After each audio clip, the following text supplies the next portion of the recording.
Hi అండి. Welcome to my channel. మీకు గనుక మా వీడియో నచ్చితే తప్పకుండా లైక్ చేయండి, షేర్ చేయండి, సబ్స్క్రైబ్ చేసుకోవడం మాత్రం అసలు మర్చిపోకండి. రాజు అయితే ఫ్యామిలీ అందరి ముందు చెప్తూ ఉంటాడనమాట కావ్యతో. కళ్యాణ్‌కి అప్పు అంటే ఇష్టం.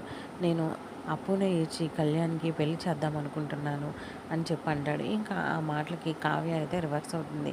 మీకు ఒక్కసారి చెప్తే అర్థం కాదా? నేను కళ్యాణ్‌ని స్పష్టంగా అడిగాను. తన మనసులో అప్పు లేదని నాకు చెప్పాడు. మీరేంటి ఇలా మాట్లాడుతున్నారు అని చెప్పి కావ్య అయితే అంటుంది.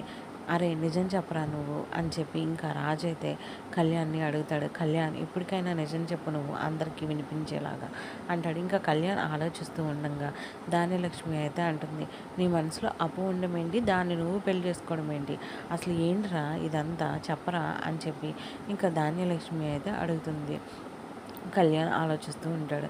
Thank you for watching. Please like, share and subscribe.